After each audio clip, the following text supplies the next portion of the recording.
year. Okay. Anyway, So that's where we um, are. nice to see everybody back. And what we want to do today is really move from the middle of the 19th century to the end of the 19th century, a period of very great changes in American Jewish life. And politically, we're going to see Jews begin to emerge. Let's do the first slide, please. Did we lose a slide? Next slide, please. Okay. This is really the first political institution of the American Jewish community, the Board of Delegates of American Israelites. Note, like B'nai B'rith, we talked about it, they're talking about peoplehood, but also note there's no English date on this. They give the Hebrew date, it's equivalent to 1860, the month of Hanukkah. The reason, the name, first of all, clues you in that their hope was to be for America what the Board of Deputies was to England. And the idea was we're going to organize American Jews on the basis of synagogues. Different synagogues will be represented. The founders were synagogue Jews, but two groups were left out, which was very bad for the institution. One group that was left out were Reform congregations. They didn't want to be bullied, and they said, no, in America, it's not like England. Our synagogue is independent. We don't want other guys telling us what to do. And of course, there were also non-synagogue Jews, and they didn't have any representation at all. And some of the Reform Jews really put forth the idea that the Board of Delegates was equivalent to the North, trying to bully the South. These were some big synagogues in the East trying to bully other synagogues. Now, they wanted a Board of Delegates because there was a sense that the American Jewish community didn't have a unified voice in politics. So when there were all sorts of protests about the kidnapping of Edgardo Mortara in Rome and the church not returning him, Jews felt had they been able to speak with a single voice, maybe President Buchanan would have listened. President Buchanan said, if I do anything about Edgar Mortara, other countries are going to start bothering America about our selling children in slavery. That'll raise problems. This is what our ancestors called a bad deed begets a bad deed. So because you sell slaves, you can't defend against a Mortara. In any case, we did have a Board of Delegates set up. It does claim to represent Jews. It does have a voice in politics in the Civil War, but it never achieves what they had hoped. And eventually it is folded into the Union of American Hebrew Congregations when it was founded, originally not a Reform institution. Next slide, please. You also had individuals who played a political role, none more important than this man, Abraham Jonas. And the reason he was important is that he was in Illinois and a lawyer, and one of his friends was a man named Abraham Lincoln. And Abraham Jonas played a role in the election of Lincoln. What you're looking at here is one of the Lincoln-Douglas debates, and it was actually hosted by Abraham Jonas, who lived in Quincy, Illinois, but like a lot of lawyers, he had to run around in those days defending people, so that's where he and Lincoln knew each other. Jonas is an example, by the way, of a Jew who came to America quite Orthodox. Tragedy fell him. His young wife died in Cincinnati. He comes west. His relatives remain quite religious, but he's not. And he is the first Jew who Abraham Lincoln is going to appoint to a patronage position.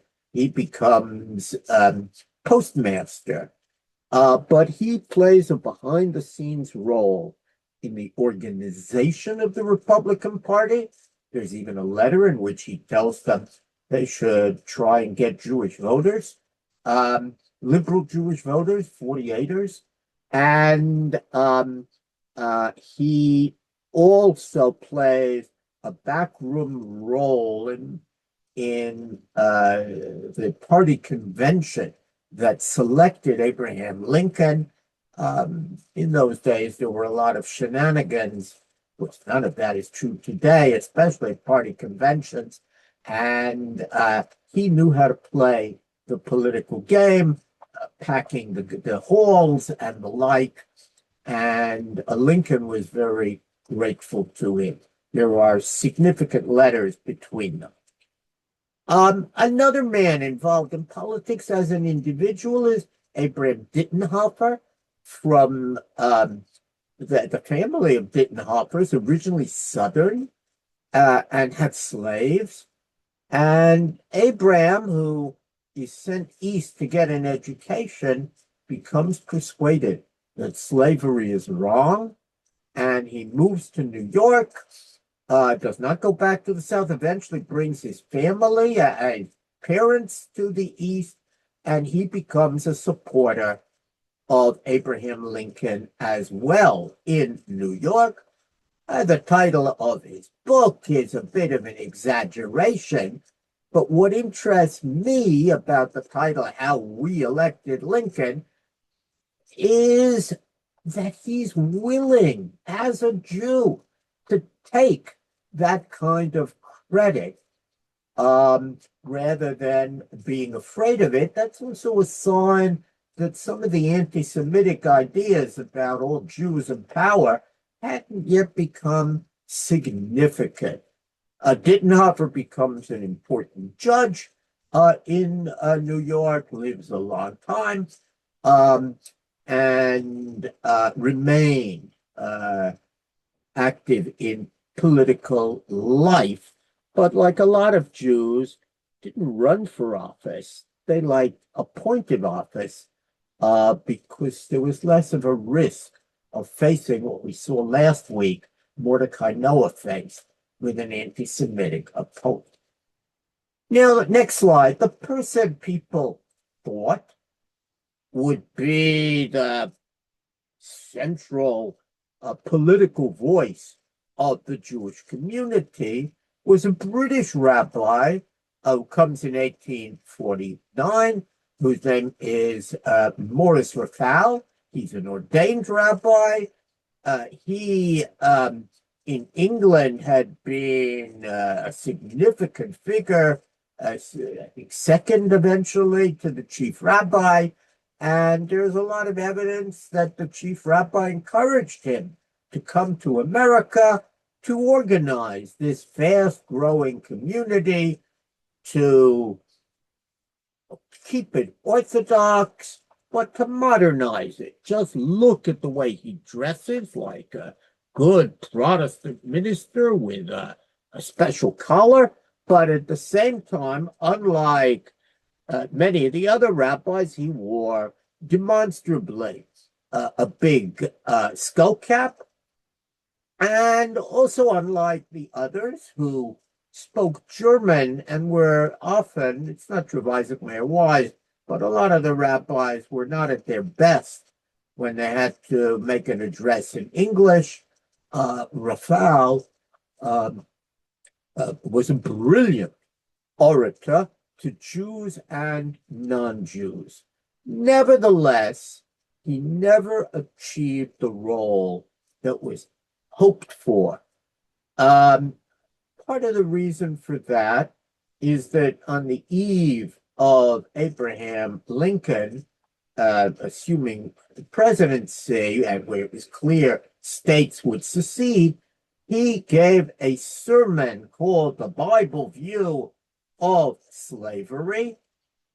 He thought he was articulating a kind of middle of the road idea. Well, let's keep slavery where it is. After all, as he says, Abraham had slaves, and the Bible mentions slaves a lot. You're supposed to rest your slaves on the Sabbath. So slavery cannot be a sin. What was sinfully said is the way too many people treat slaves. Well, by the time he made that sermon in 1860, abolitionists had persuaded lots of people, including some Jews, that slavery as an institution was wrong and wicked, and other Jews felt that it was impolitic for Rabbi Raphael to have spoken on the subject, especially since his views were rapidly taken as the Jewish view and used by pro-slavery forces through selective quotation. And his stock went down. He was the rabbi of a major congregation, still exists, B'nai Jeshurun.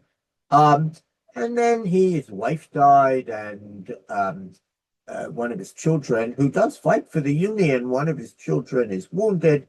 He never really becomes central in the way that his supporters had hoped. And when we next see rabbis leading the community, they're going to be Reform rabbis, none more important than the next slide. Isaac Mayer Wise. This is the young Isaac Mayer Wise, and we call him the architect of Reform Judaism. Like Isaac Leeser, whom I think we've mentioned elsewhere, Isaac Mayer Wise knew how to use the printing press to his benefit. He had a newspaper, Raphael didn't, and that newspaper spread his ideas and views and organized people. And more, we're going to see Isaac Mayer Wise playing a lead role. We'll get to that in 1 minute. Next slide, please. When the Civil War breaks out in 1861. Before I come back to Wise, let me go to the next slide just because it's so amazing. We tend to think that the idea of affirmative action, inclusion, thinking about all kinds of Americans, that's a new idea, and some leaders don't like it. This letter, 1862, is in response to an application by Cherie, that means he was from Alsace, Mon Cherie. Sometimes you'll see his name as Cheme, as it may be that his Hebrew is Nehemiah. Anyway, Cherie Levy applied to be a quartermaster, and when Lincoln appoints him, he points out to the Secretary of War I believe we have not yet appointed a Hebrew. Amazing. Actually, he had appointed Jews, but the other Jews, he didn't know they were Jewish. This Shuri Levi is actually the son-in-law of Rabbi Rafal, was demonstrably Orthodox, and Lincoln alludes to that when he says that he will be a faithful man. That's typical pun by Abraham Lincoln. Faithful because he was a religious Jew, faithful to the Union, and Lincoln appoints him with the rank of captain. Just a fascinating moment, and shows that even without having a central Jewish figure, by the Civil War, with probably 150,000 Jews in the country, maybe 125,000 of them in the Union, Lincoln was aware that there were Jews, and his friend Jonas had raised his awareness of that. The Civil War brings up two big political moments, crises for the Jewish community, that not only underscore the need for a leader, but probably elevate the role of the rabbinate in America. So argues Zev Elef. I think he's right. The people saw we can not just have a chazan and a local person. We need some central leaders because we have interests, and if we don't have them, we won't have rights. The issue number one was the chaplaincy. We now were mustering in a large army, and we were sending them out of their homes. And so it was seen as necessary to have chaplains, different than the earlier chaplains in the military. And Congress makes a chaplaincy law.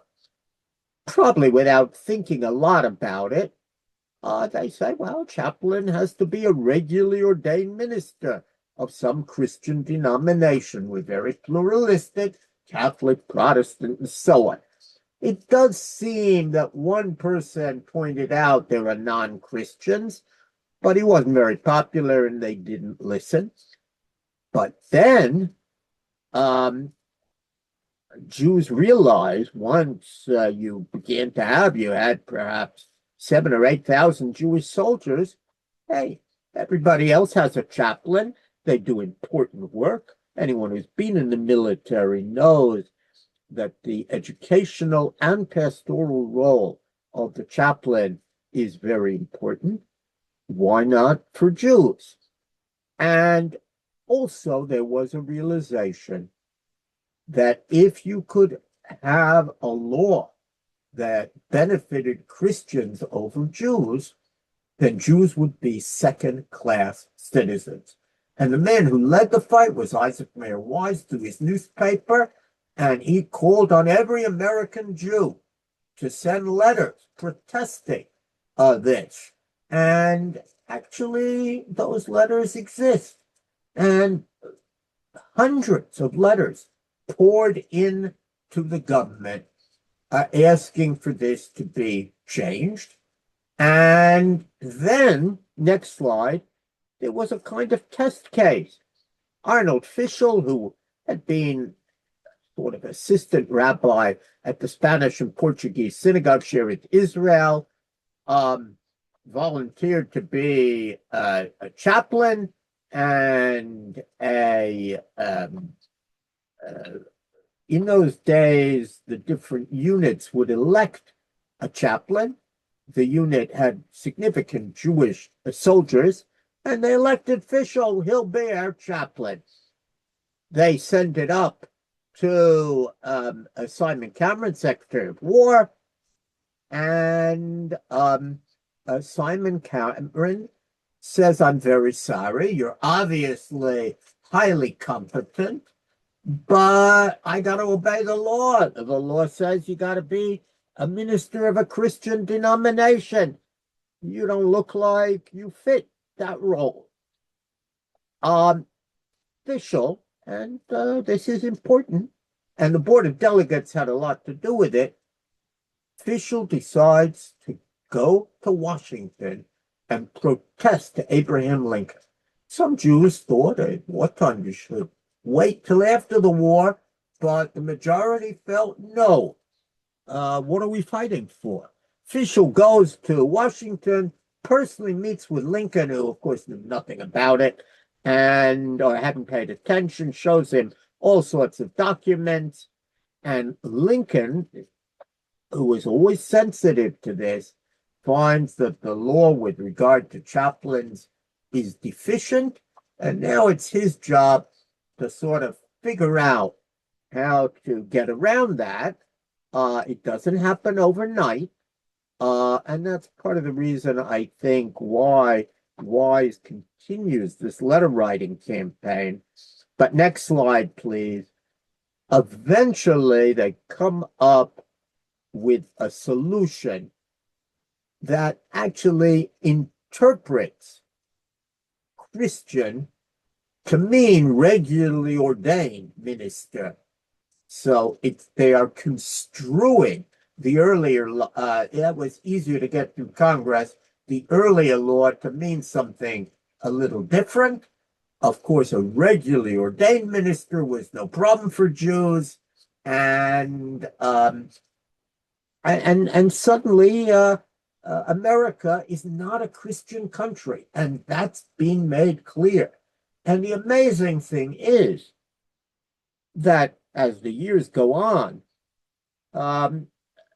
many other groups use this precedent to ensure there will be chaplains. There are today Muslim chaplains. There was even, and there was a court case about it, there was a Wiccan chaplain. And the court went back and said, well, wait a minute. If you're a regularly ordained minister of the Wiccan church, and there are Wiccan soldiers, Wiccan from the word witch, why can't there be a Wiccan minister? And so it was.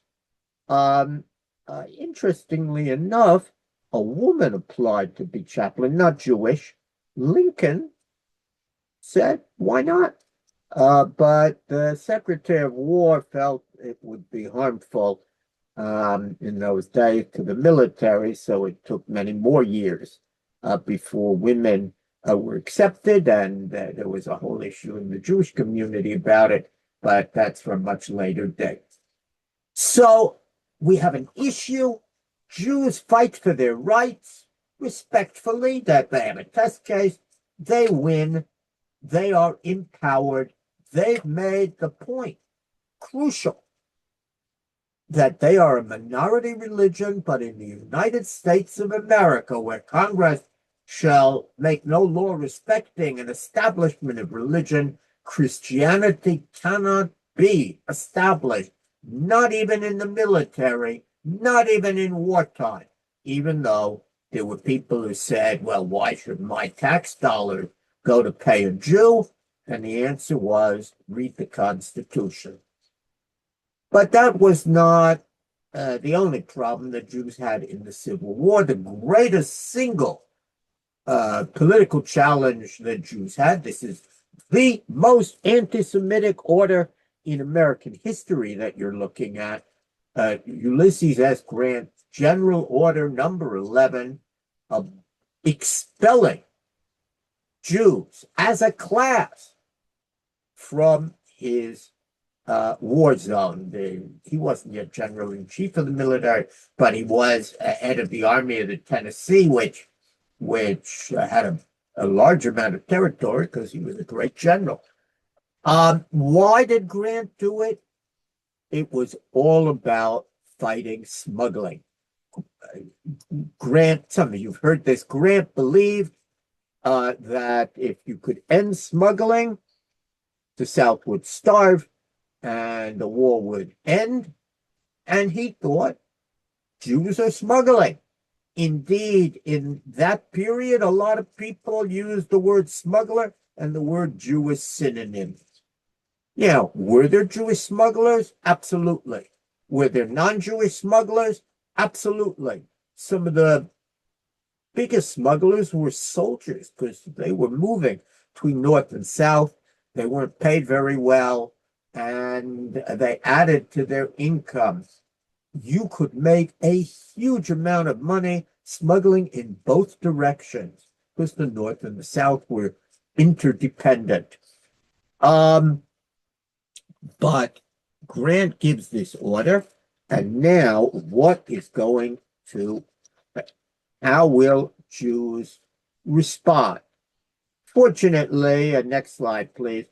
Fortunately, no sooner did Grant give the order than the South cut the telegraph lines to Grant's army. So it took a while before the order was distributed, but eventually it reaches Paducah, Kentucky. That's a part of Kentucky that actually Grant controlled, and a Jew we'd otherwise never hear of. It's an important statement about politics. Sometimes something happens and an individual becomes central and is remembered to this day. There was a merchant in Paducah who was told he had to leave. He was particularly angry. He was a fairly new immigrant. He'd come because of American rights and the like. And he also was angry because he actually had supported Lincoln and the Union, which not everyone did in Kentucky. And so he sends a telegram in response to the expulsion order, telling Abraham Lincoln that he's insulted and outraged, it violates Constitution. We have rights, we Jews, as good citizens. And then, wisely, he brings papers. That is, he picks up the order and other documents and makes his way as quickly as possible to Washington. He's going to claim his rights from the President of the United States. Those of you who saw Spielberg's film on Lincoln know that there were all sorts of people who tried to get in talk with Lincoln. Caesar Caskell says he's going to do it. He wisely goes to a congressman who was friendly with Lincoln, and on a Friday night, he gets into Lincoln. Next slide, please. Years later, he told the story many, many, many times. It got better in the telling. I'm not sure every word of this happened just that way, but he recorded that he gave Lincoln all these documents. Lincoln knew nothing about it because the telegraph line had been cut. He hadn't seen any of these orders.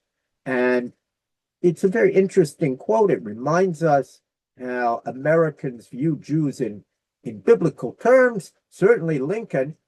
So he says to him, "You're driven from the happy land of Canaan." And Caskell said, "Yes, that's why we have come unto Father Abraham's bosom, asking protection."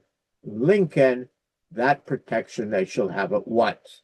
Certainly, the last line is accurate because we actually have the order overturning Grant. They weren't sure. Maybe the order hadn't been issued. They hadn't seen it. So the letter read, "If such an order has been given, it is hereby revoked," using the subjunctive. But that allowed Caskell to go back home, and that saved the Jews, and very few of them actually were expelled. But it's an amazingly important moment. First of all, it reminds us how there are moments when the whole Jewish people can depend on someone we never heard of, who has to rise up and defend Jews. That happened in our day on some college campuses, and you never know who it will be. long after Lincoln has overturned the order, or not long, but about 4 days later, a delegation of rabbis, again with Isaac Mayer Wise in the lead, and a significant number of rabbis comes to Washington. They had not heard that the order was revoked until they were very close to Washington. And being wise rabbis, they said, well, we've come all this way. Let's thank Lincoln for revoking the order, which they do. Lincoln meets with them. And according to the official report written by the same Isaac Mayer Wise, you're getting a sense of how he is transforming himself into a central leader. He tells the rabbis to condemn a class, meaning Jews as a class, which is what Grant did, is, to say the least, to wrong the good with the bad. I do not like to hear a class or nationality condemned on account of a few sinners. Whenever I hear a group maligned on account of a few sinners, sometimes even on the part of a modern president, I think of Lincoln, and I very much regret, I have to say, that the film about Lincoln did not include this amazing quote. But from the Jewish point of view, this was a tremendous success. Twice they had taken on first restrictions, then anti-Semites. They'd gone to the president. The president had sided with them. They got what they wanted. They were empowered. And it was tremendously important and changed the politics of American Jews. Next slide, please. So the Civil War pointed up the need to defend the Jewish community. Obviously, major congregations now wanted to have a rabbi who could be part of politics, but the Jewish community also wants someone in Washington who is trained as a lawyer and who can intercede, a very traditional Jewish way of operating. We need an intercessor, in Hebrew, a shtadlan, just like existed in Europe, someone who will know all sorts of people. And so they appoint Simon Wolfe, who actually had earlier befriended Grant and who would then befriend everybody, Democrats, Republicans. And he modestly titled his autobiography, Lived a Long Life, Presidents I Have Known, from 1860 to 1918.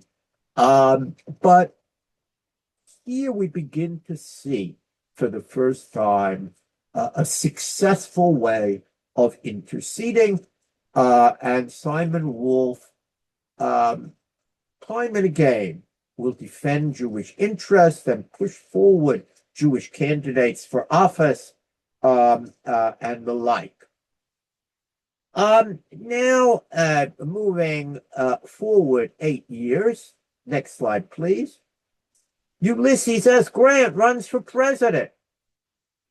And this poses a problem. Because on the one hand, Ulysses S. Grant was responsible for the most anti-Jewish order in all of American history.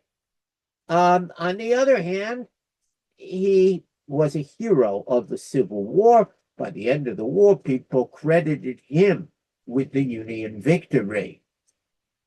And even harder, in 1868, the Democratic Party sort of wanted to undo the Civil War. They wanted to put new restrictions on blacks, which they will do when they get back into power after Grant.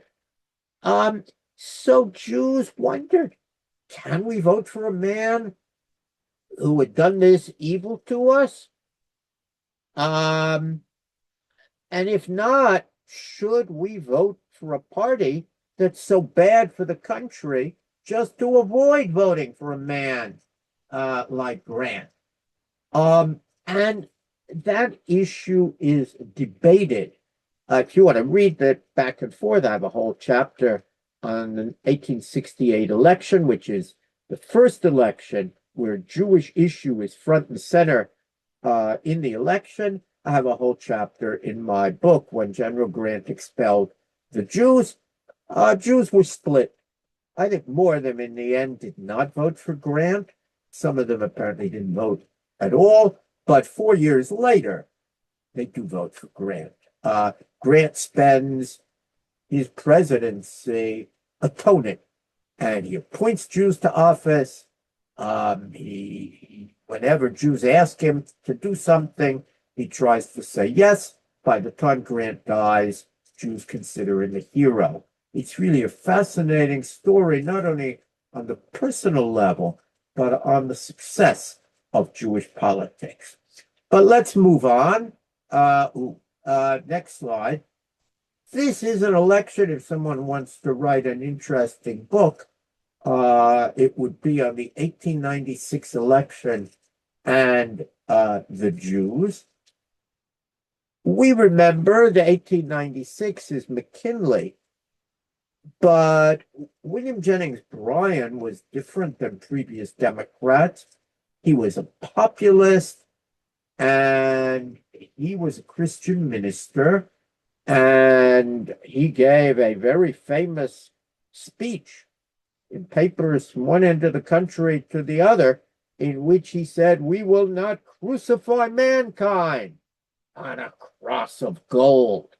That has to do with the debate between gold and silver in American life, a question much too complicated for today, but it roiled elections between those who wanted hard money and those who wanted to change the currency. It's a little bit like the Fed today. But Jews felt that a man who defined America in those terms and went on a crusade using Christological language was not one they would vote for. And all sorts of Jews leave the Democratic Party, move to the Republican Party. Many of them thought Bryan was an extremist, and vote for McKinley, who wins the election. But some of those Jews aren't going to come back so fast. And come to the next slide, and you'll see that do we have another? Yeah, there it is. It's not easy, but the same story of populists using Christological imagery. History repeats itself. Uncle Sam is Jesus is being crucified, and indeed this cartoon, and look especially at the Wall Street bankers on one side and the supporters of the Democrats on the other. Thank you. Look at that big nose, which was a hint. That was typical anti-Semitic imagery and Christian comments and so on. And indeed, they argued that Jews were on both sides. They were puppet masters. Just as today you find, the left and the right, so they said. And this frightened the Jewish community, but they were not willing to vote, and they were not willing to vote for Bryan at all. But it's interesting in 1896 how Jews had to respond politically. Next slide. You also had an issue that never dies. Many of these people, really, it starts in the 1860s and hasn't died today. There are people in Congress today who would like to add a Christian amendment to the Constitution. The argument was, if we added Christianity to the Constitution, God would smile on America and our problems would be over. This was one text among many. It never happened, but it doesn't follow from that Jews' concerns were overblown.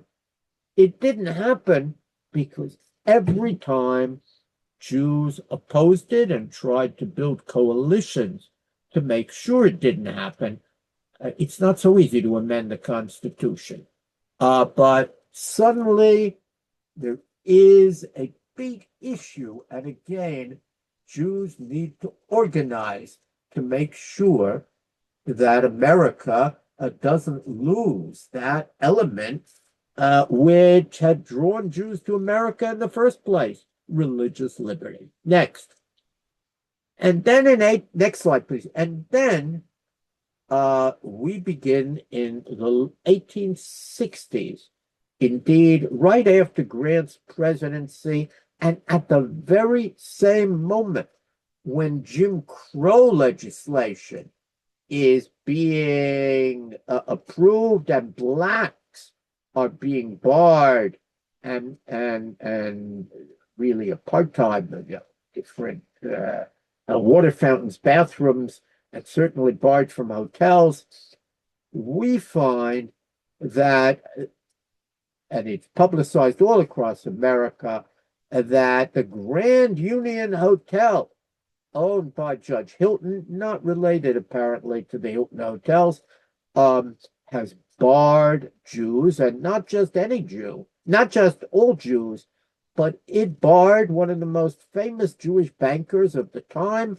Joseph Seligman, a good friend of Ulysses S. Grant, is barred by Hilton from his hotel, and they say Hebrews need not apply, and more schools and resorts and whole areas of cities are going to say, we won't allow Jews here. What some call social discrimination, but it's discrimination. And if you look at the next slide, you'll see that it spreads to Coney Island. I'm sorry. This is, you can't read it, but this was a poem that made fun of Hilton. And the poem was widely reprinted and reminds us that there was a real debate at the end of the poem. And the poem is interesting because Hilton claimed that Seligman is not a Hebrew, he's a Jew. And the poem muses over the difference between Hebrew and Jew.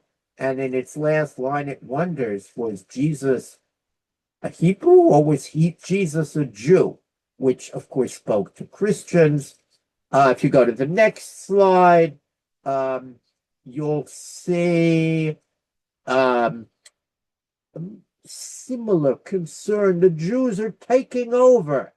And just as some people worry that white people today are being displaced, so it was concerned that the John Smiths were being displaced, and all the stores and business and so on were being taken over by Jews. Now you got to remember, Jews are 0.5% of the population, but that didn't matter.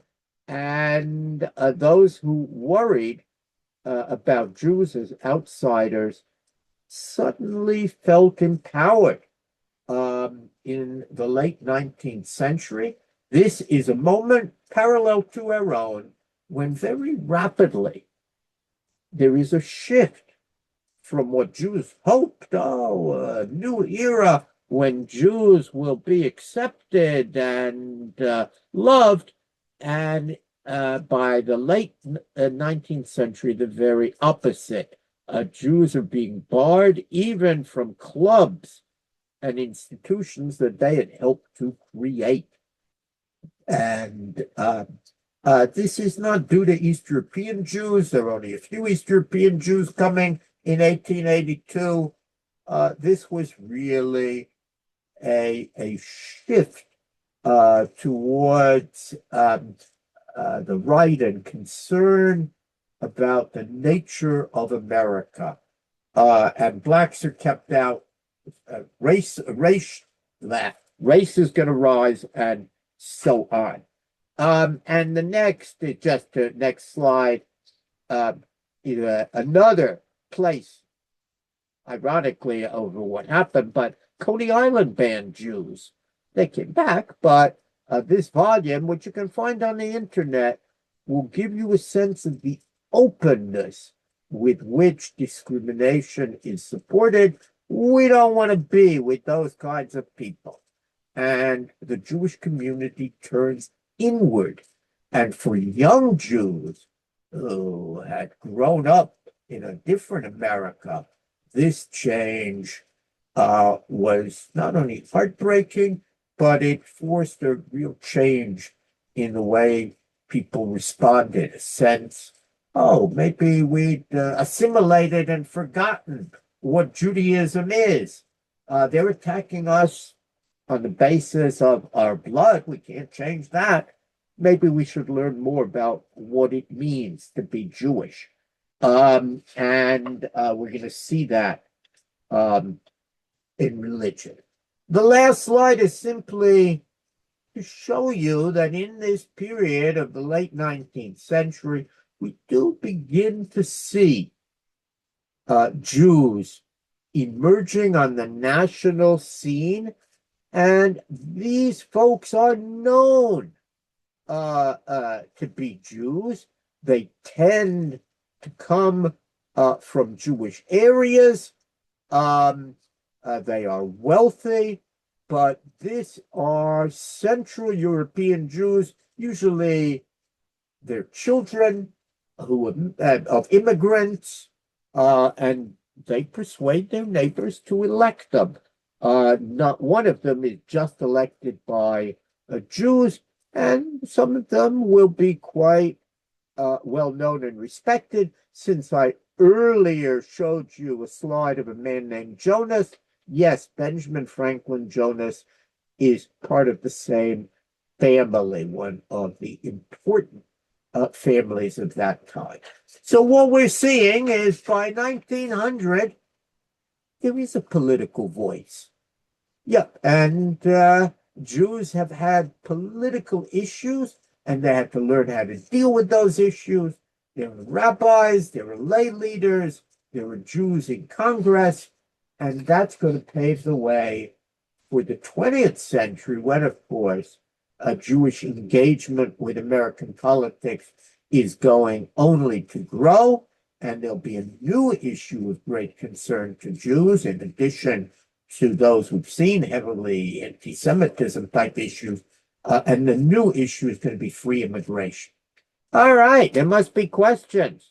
So let me stop there and take them. Yes, it is a Jewish group, and we do have questions, and we have a limited amount of time. So one question is, you focused on national politics. What was going on in local politics at this time, like in New York and other cities where there were demonstrable Jewish presence, where the Jews were they much more involved there in governorships and in the local, legislators? So you do have where you really see Jews, but no one has studied it. There is a man, so if you invite me back, there's a young fellow at Yale who is writing a doctorate on these small communities where Jews were elected mayors.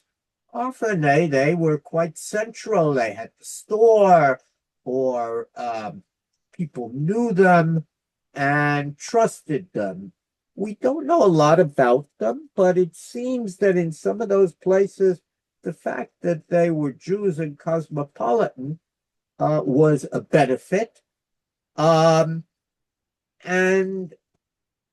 a case could be made, but he hasn't written his doctorate yet, that it was the experience with a small town Jewish mayor or Jewish something that made people more comfortable with Jews. There are lists. There are not a lot of major um, Jews. I'm trying to think if there's even one Jewish governor. Um, as I said last time, Jews were weary of running for office, and there were still Jews who thought, if you want to be safe, don't dirty your hands in politics. Uh, you get involved in politics, you'll get into trouble. Um, During Reconstruction, interestingly, there were several Black figures with Jewish names because they had been slaves to Jews, and Jews often educated their slaves. Slaves who operated for Jews were often literate. Anyway, they rise up and hold political office, but in the eyes of Americans, of course, they're Black. It's only the historian who remembers their Jewish links. Mm, interesting. So jumping now back to the last part of your presentation about the rise of anti-Semitism in the 1860s, 70s, 80s, before the mass arrival of the Eastern European Jews in the 1890s. Was that related to the increase in racism as a general in the country, and therefore Jews were just pulled into it? Or is that related to what you told us earlier about people seeing now the Jews are kind of have more power on the national level, and therefore this is a reaction to that? It's hard. Those are not mutually exclusive, but social Darwinism, as it's known, um, the idea that there are different races, this race is better, this race is worse, and your blood determines what you are, that idea had become quite prevalent. And you can see people are grappling with it. I recently reread, doing you saw it, a book on Mark Twain. I read Pudd'nhead Wilson, and that's what Pudd'nhead Wilson is about.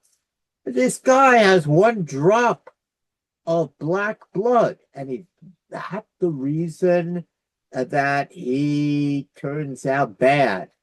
Is it nature? Is it nurture? But increasingly, proponents of race thought it was good science to look at your blood, and naturally, if you were Anglo-Saxon, then or Teuton, there was a debate which of those three was better, but Anglo-Saxon Teuton, you were at the top, and if you were a Semite, you were lower down. And whereas before there was a sense, well, a Jew could convert and that would solve his problems. But now, when it's basis of blood, there's nothing you can do about it. It is imprinted into you. And that becomes, it's amazing that that becomes the ideology. People believe it, they imagine it to be science. It lasts a long time. It has not disappeared today. And that's going to have a big impact on how Jews are viewed. I should say that there are people who thought the Jewish race was superior, but again, that's a matter of viewing a group rather than viewing people as individuals. Thank Other, you.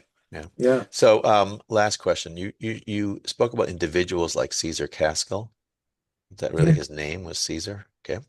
And I don't know what his name, was before he came to America, but that was his name, Caesar Casco. Yeah, nice Jewish spelled boy. strangely. Yeah, yeah. And you spoke with Isaac Mayer Wise. So when did the Jewish organizations appear, like American Jewish Congress, American Jewish Committee.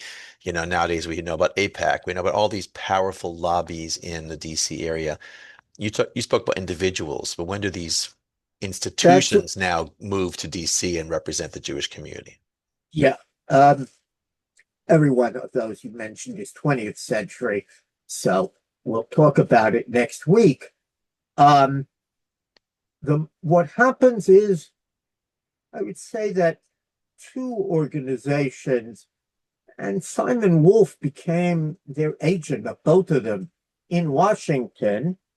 One was B'nai B'rith, which is the largest Jewish fraternal organization, and part of what you got when you remember B'nai B'rith is we have our lawyer, our agent in Washington. He can help you. You need something from the government. He knows the right people. And that's what Simon Wolf did. And he also did it for the Union of American Hebrew Congregations. So the one representing individuals, a lot of them not synagogue members, and the other representing congregations. And as I said earlier, that was the only synagogue organization there was. It's later that Orthodox synagogues will go in a different direction, okay, and conservative.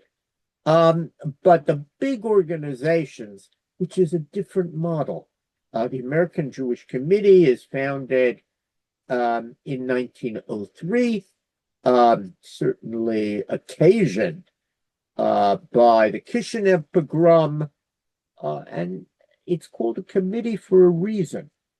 Rather than just one man who is going to be the Stadlan, they believed there should be a committee. Original number was 70, like the Sanhedrin, of important Jews from each community who would decide issues of importance, and they were somewhat dissatisfied with the Simon Wolf Stadlan model, felt it was inappropriate for America, and wanted the best and the brightest. That was really their idea, should rule American Jewish community.